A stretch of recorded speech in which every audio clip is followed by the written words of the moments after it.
Welcome, it is Mitch. I'm on YouTube. If you haven't already, please subscribe to the channels. We try to build this thing up. Always appreciative. I mean that too, for all the support. Nearing 200 subscribers on the channel. Would love to hit that mark soon. A channel that we just began. I think it was during the season last year. A lot to go over in this video. A few prioritized bullet points. Draft's done, free agency pretty much all but wrapped up. And, we start to turn the page, and what are the things coming up on the docket for the NFL? Well, you have the schedule release coming up in the middle of May, and we'll certainly have a video on that. You have OTAs, training camp, preseason, regular season, all these things going on, right? And for me, when I look at the Packers, there's still a checklist of items that need to be crossed off, or I guess I should say checked off.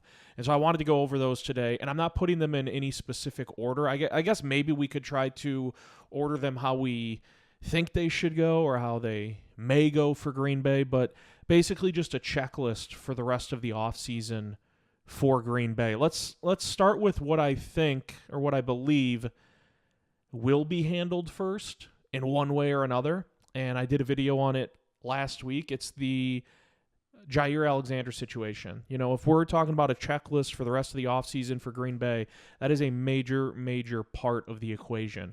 Figuring out whether or not Jaire Alexander is going to be a Packer and whether or not you can restructure his contract and really bulking it up with incentives for games played, snaps played, things of that nature, or if you're going to trade or release him. And in the video I did talking about how I would prefer Jaire to just stick with Green Bay for 2025, there were some comments where people were like, he's hurt all the time. He's never on the field. Why would you keep him around when the availability is not there? I get all that. I view it this way. Green Bay is better off for 2025 with Jaire Alexander as a member of the Packers, because without him, I have serious questions about the depth at corner. I have serious questions about Keyshawn Nixon and Nate Hobbs being a 1-2 when you have, I brought this up, Justin Jefferson, DJ Moore, Amon-Ra St. Brown, Jamison Williams, Jordan Addison, just in your own division, Roma Dunze, now Luther Burden out of Missouri. The list can go on and on and on. I have questions about that. To me, when Jaire's on the field, he still plays at a very high level. Availability is the big question mark. But because Green Bay can do it from a financial perspective, like if Green Bay was in a spot with Jaire where they were like, man, this really ties things up financially for us for 2025, like we're really pressed up against the wall if we bring Jaire back, then I would say, you know what, the guy's not really available. This is now becoming a burden financially for you, at least for 2025.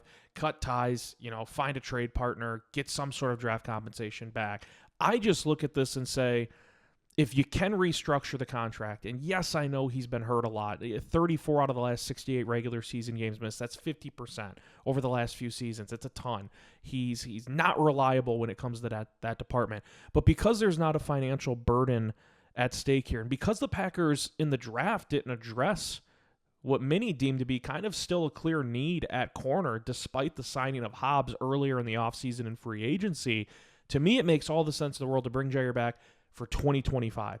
I'm not saying, hey, bring him back this year and let's keep it rolling for the next 2 or 3 years. I'm saying, zoom in on 2025. To me, it makes sense to bring back Jaire Alexander and just hope you can get some sort of consistency. I think even if you got 10 or 11 regular season games out of him, but then he was healthy for the postseason if you make the playoffs, that would be an ideal situation for both Jaire and Green Bay. I just think they're at a point where financially it's not going to tie him down too much. We're already factoring in his contract whenever you do any sort of cap breakdown for what's left for Green Bay in the offseason.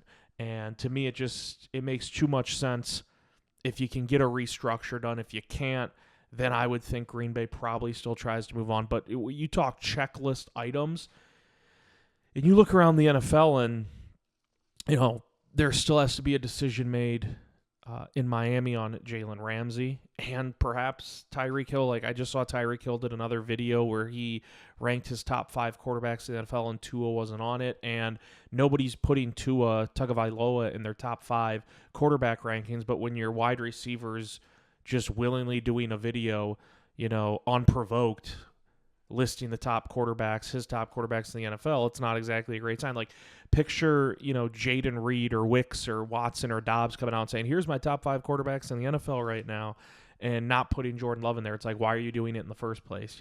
Like, it's weird. There's been weird vibes with Tyreek Hill all offseason. The reason I bring it up is because when you talk about big names and decisions that are left to be made in the offseason, Tyreek Hill is one. Is Miami just going to keep him around? What are they going to do with him? What's going to be done with Jalen Ramsey? Jaire Alexander is right in that line as far as like prominent star player recognition and in a decision needing to be made. And for Green Bay, I would say that, as I'm looking at my bullet points of items to talk about, maybe the only one that jumps it in the pecking order would be a Zach Tom extension, and I guess we'll leak into that next point. It is Mitch M on YouTube. Please subscribe if you haven't already. Going over a Packers checklist for the rest of the offseason. There's still things that need to be done, and really things that just need a head start before you get to training camp, before you get to the end of the summer and roll into the preseason. And we'll talk about those ones later on. They're more like X's and O's, sort of a stylistic blueprint look at things. Extensions are the other checklist item, a big one for Green Bay this offseason. The Zach Tom one, unanimously, everyone says it's an automatic yes. Like, no one's saying, should Green Bay bring back Zach Tom? Should they give him the extension? He's one of the premier right tackles already in the National Football League. You don't just let that walk out the door as he is approaching playing in a contract year. I would be very, very surprised, knowing how Green Bay is pretty proactive when it comes to drafting, developing offensive linemen, and then developing them to a point where if they're at Zach Tom's level, you want to keep them in-house. You talk about a name like David Bakhtiari, who before the injuries was a mainstay here for years and years and years. Brian Balaga for so many years, Chad Clifton, Josh Sitton, TJ Lang. Like, the list can go on and on and on. And Zach Tom is at one of those points where it's like he's so damn good, yet you have to keep him around. You want to keep him around. And so everyone expects – I don't think Green Bay wants to, and I wouldn't think Zach Tom would either, because really there's a risk from the Zach Tom perspective of playing this year in a contract year, and what if you get hurt? What if you have a significant injury? Then all of a sudden that asking price might drop a little bit or a lot a bit, and there is some risk with him. I would expect both sides to be motivated to want to hash out the extension. It's just the finer points and the finer details. He's going to get paid tackle money. That's where he's played at. He came in out of Wake Forest, and it was like, man, he could be a center. He could be a left tackle. He could be a right tackle. He should get top-of-the-market dollar for right tackles. Not just the going rate, but what's the top of the market indicate, and that's what Zach Tom should get. And to me, when you talk about, because I'm going to roll off some other names, and it's no disrespect to these other names I'm about to list, but for all these guys that are set to play in a contract year for Green Bay, there's some heavy-hitting names on the roster. If we're prioritizing the list, Zach Tom is – it's not like, 1A with someone – it's like, no, Zach Tom's number one. Zach Tom is number one on the list when it comes to extension-eligible players set to play in a contract year that you have to get it done at some point this offseason. So that is certainly on the checklist. The other names like – Quay Walker, Devontae Wyatt, those were your 2 first-round picks. Zach Tom was a 4th-round pick in, 2022? Quay Walker and Devontae Wyatt were your first-round picks. In Green Bay, a week ago, I guess it depends on when you watch this video or come across it, Green Bay exercised the 5th-year option on Devontae Wyatt, so they have this year and then 2026 for him, but they did not do so with Quay Walker, and I think some people immediately thought, whoa, are they just planning on letting Quay Walker walk after this year? No pun intended. No, the exact opposite is the case. Goody has said all offseason the Packers want Wyatt and Walker around for the years and years and years and years to come. I would expect that they didn't want to pay what the 5th-year option was for a linebacker because there was a little fogginess because it lumped in some edge rushers, so it raised the price of what that 5th-year option was for a true inside linebacker like Quay Walker. It kind of inflated the price tag for Quay, or for what the Packers would have had to give Quay Walker. My assumption would be that because they declined the 5th-year option, they would also like to work out some, whether it's a 3-year, 4-year deal, extension, I should say. They would like to get that hammered out with Quay Walker this offseason. And then other names like Devontae Wyatt had his option picked up. Goody has said on record multiple times this offseason they want Wyatt around for the long run. Do you try to work out something with him this offseason? Or do you feel that because you have the flexibility of scooping up his fifth-year option that you can push it off, put it on the back burner until next offseason? And then other names where it gets really, really dicey, just from like trying to navigate or figure out what's going through Green Bay's mind. Rasheed Walker, Sean Ryan, 2 offensive linemen. You're starting left tackle from a year ago. You're starting right guard. But you drafted Jordan Morgan in the first round a year ago. You took Anthony Belton in the second round this year, a month ago. Not even a month ago, a few weeks ago during the draft. And so it seems like the plan would be indirectly, without Green Bay holding up a sign, without having Goody and LaFleur voice or hold up exactly what the plan is. It would seem that the indicator is that Green Bay would prefer Jordan Morgan to win the left tackle job this offseason, or at least take that rollover at some point, and Anthony Belton to slot in at right guard as early as this year, but as late as next year. And that Rasheed Walker, I would be very, very shocked. And it's not because of their play. I thought Rasheed Walker's been really good. You're talking about a 7th-round pick that has now been your starting left tackle for 2 years, and he was really thrust into the role because of the injury to the knee of David Bakhtiari that wouldn't go away. And Rasheed Walker, to me, has been really good. Again, you're talking about a 7th-round pick that has blossomed into your starting left tackle and has held down the spot pretty damn well. And Sean Ryan at right guard was fine last year. He was above average, in my opinion, to these 2 eyeballs. And to many, many eyeballs out there, Sean Ryan was above average at right guard for most of the season.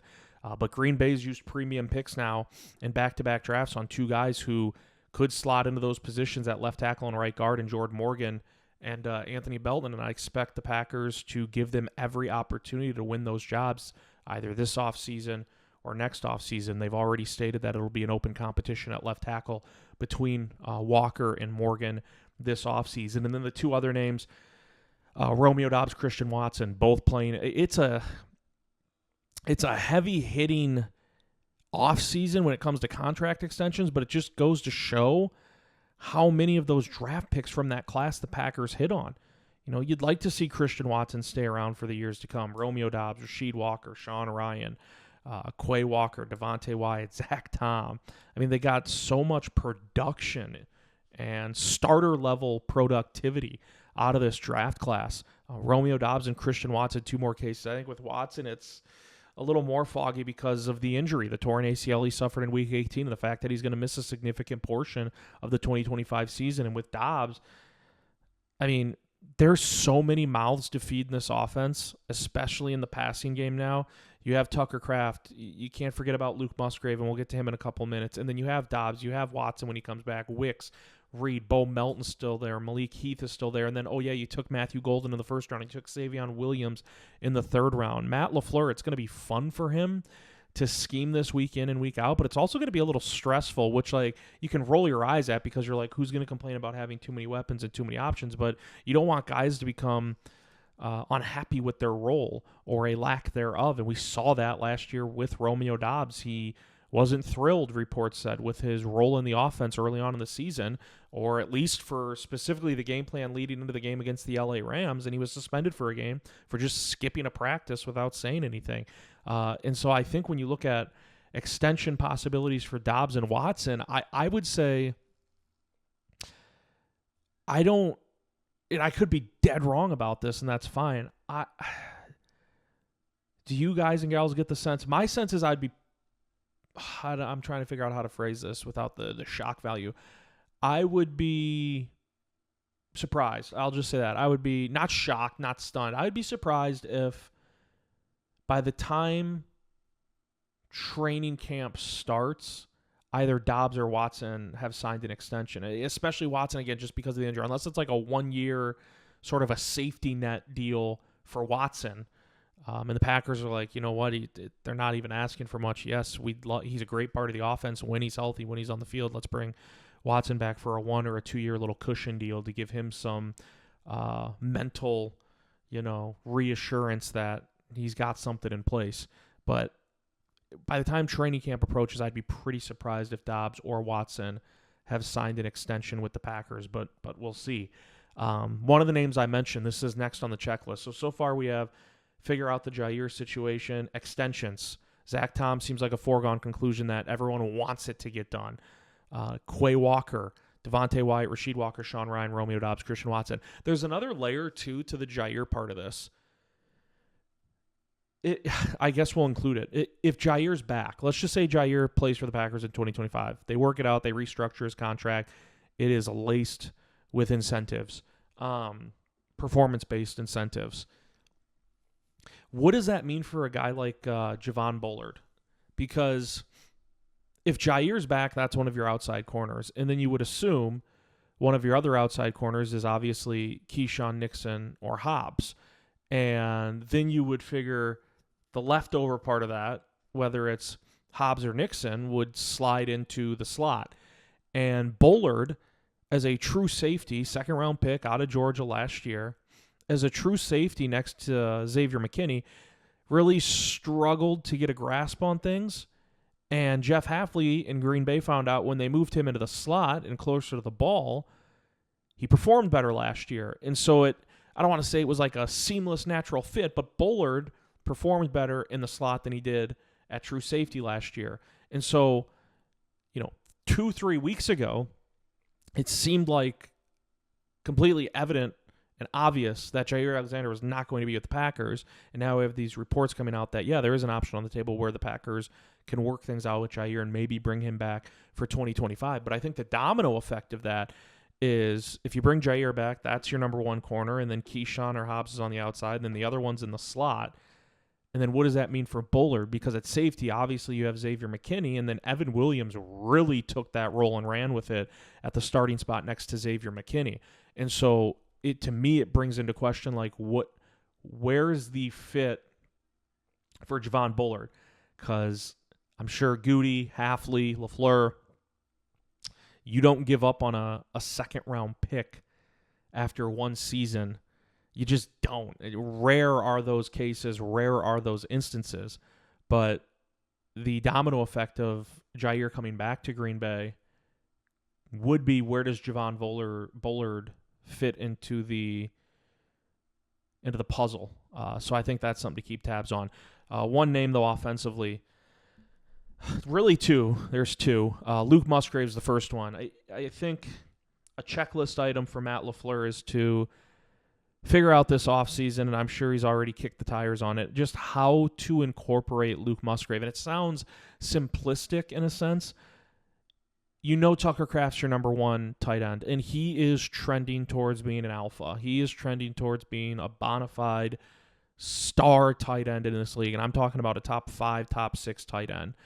That's sort of the ascension that we've seen with Tucker Kraft. Luke Musgrave has had 2 brutal injuries. Last year it was an ankle injury that required surgery and missed most of the season, and just, rookie season had a lacerated spleen, kidney, it was one or the other, and missed a significant part of the season.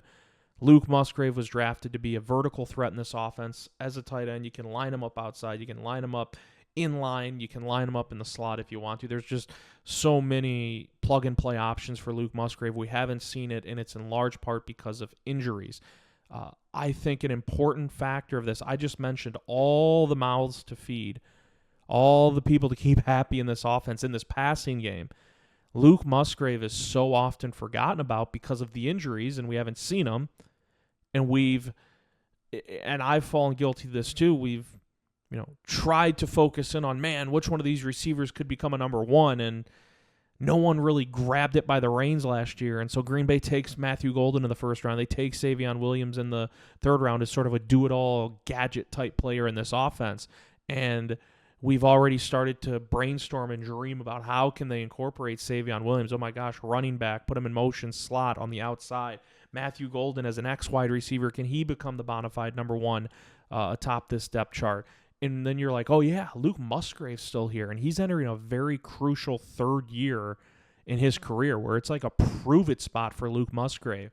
And I know the Packers still want to use him in the offense. I think it'll be important for Matt LaFleur and the rest of the brain trust in that offensive coaching staff, and I'm sure they've already done it, to find ways going into training camp, not wait till training camp, like right now in the next few weeks, Figure out ways. How can we get Luke Musgrave going? How can we get the best out of him to see what we've got? Because if Luke Musgrave suffers another significant injury this year, it sucks, but Green Bay's probably going to have to call a spade and say, look, in 3 seasons, he's had 3 brutal injuries that have sidelined him for most of the year, right? And then at that point, it's like, we just can't rely on the guy. And you don't want to, it sucks, but it's the reality. It's the nature of the beast. The NFL is a business, whatever cliche you want to use. If Luke Musgrave is healthy this year, if he can give you 15, 16 games, and the production just isn't there and nothing comes to fruition with him, then you start talking about it from a performance standpoint and how he blends in, fits in, how he can be utilized going forward. It's easy to forget about him because in 2 years we haven't seen much on the field because he's oftentimes been in a Packers hoodie, jacket, long sleeve on the sideline without his helmet, without his shoulder pads because of injuries. I think finding ways to incorporate Luke Musgrave is a checklist item for the Packers. And then sticking with the offense, but going to the running game, I'm excited for Marshawn Lloyd. I thought this draft class appeared to be loaded with running backs, and because of that, I believe there was maybe an outside chance that there would be one available in the 5th round or 6th round where Goody would be like, look, this is kind of the best player on the board for us right now. We know we have Brooks and Emmanuel Wilson and Josh Jacobs is the bell cow and Marshawn Lloyd. But let's take a running back here. I thought there was an outside chance of that.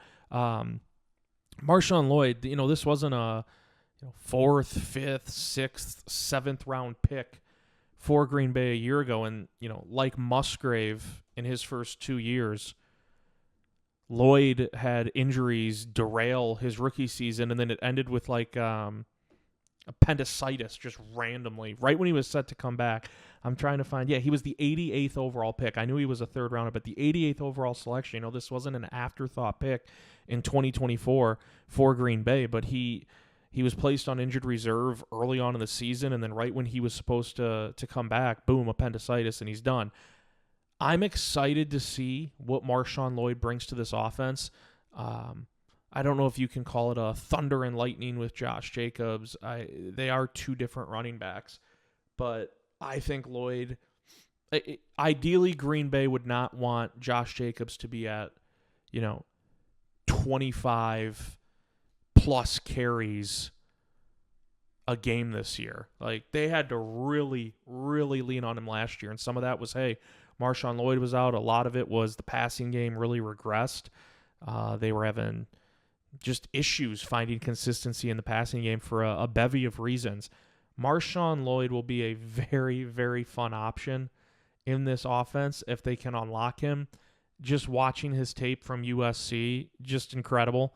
And a spark plug guy, a real, Marshawn Lloyd can be that guy who, it's 2nd and 7 and Josh Jacobs is getting time to recharge the batteries on a given sequence on the sidelines, and it's 2nd and 7. They're like, let's give it to Marshawn Lloyd, and boom, he rips off a 22-yard gain. You're like, holy shit, Marshawn Lloyd's pretty good. So I think finding ways to get him touches, because I would imagine Marshawn Lloyd, the goal for Green Bay, the ideal outcome here is that he clearly is your number 2 running back heading into the season, that he doesn't look terrible to the point in the training camp in the offseason where you're like, oh, Emmanuel Wilson and Brooks might be better suited to be the backup than Marshawn Lloyd right now. Ideal outcome here for Green Bay is Marshawn Lloyd is your clear-cut number 2, so much so that you're like, hey, we have to find a way to get him. I don't know if it's never going to average out to this exact mark every week, but get him 4, 5, 6 touches a game.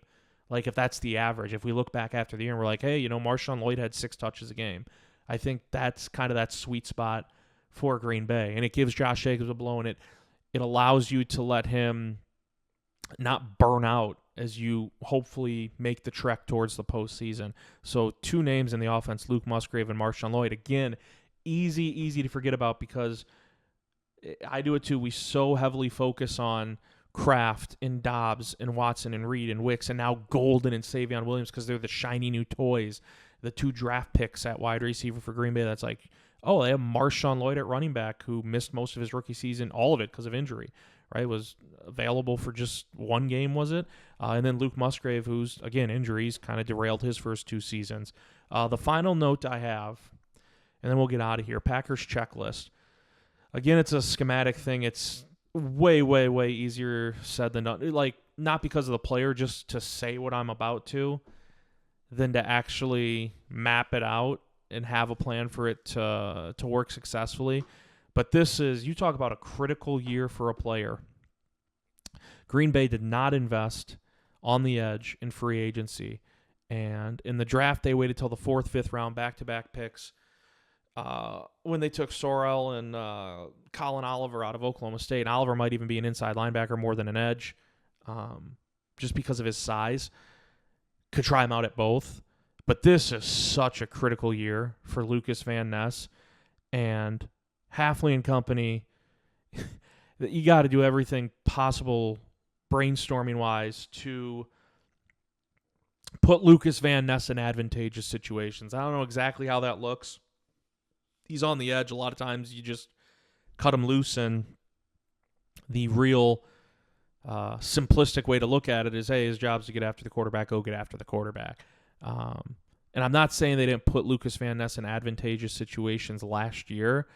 I'm merely suggesting to emphasize it this year, because if he can't show up and show out this season, you got to start looking elsewhere. This is a former first-round pick a couple years ago, and I think fans, whether right or wrong, I've been lumped into this group.